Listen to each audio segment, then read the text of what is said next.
जय श्रीराम पोट्ट्यो. आपल्याला जायचं होतं नैराट-वैराटले. तिथं होती पाटकर महाराजची पुण्यतिथी. मग काय चौट्याहून निघालो आणि चाललो नैराट-वैराटले जाण्यासाठी. आपल्या गाडीत पेट्रोल होतं म्हणून काही पेट्रोल टाकलं नाही. मग टाकली आपण गोपाळखेडच्या रस्त्याने गाडी, काऊन की गांधीग्रामच्या रस्त्याचं काम चालू होतं. पूर्णा नदीचे दर्शन करून आपण निघालो पुढे जाण्यासाठी. मग तो रस्ता दिला सोडून आणि लागलो आपण कच्च्या रस्त्याने जाण्यासाठी. तिकून जर गेलो असतं तर 2 किलोमीटरचं अंतर पडलं असतं. मग काय 2 मिनिटात तर पोचलो आपण डांबरच्या रस्त्यावर. पोचलो आपण मंदिरावर.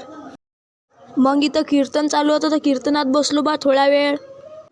कीर्तन झालं आणि मंदिराच्या गोल दिंडी निघाली. मग काय मंदिरात गेलो, शंकरजीचं दर्शन घेऊन घेतलं, बसलो जेवायले.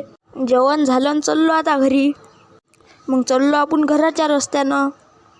लय ऊन होतं, मग बांधला तोंडाले रुमाल. मग पूर्णा नदीला गेला टाटा. मग दिसली आपल्याला 5 पायेवाली गाय, तिचाही घेतला व्हिडिओ काढून. आजच्यासाठी एवढंच. भेटू आपण पुढच्या ब्लॉगमध्ये. मग गाणं होऊन जाऊ देऊ का आता? बजाव चच्चा.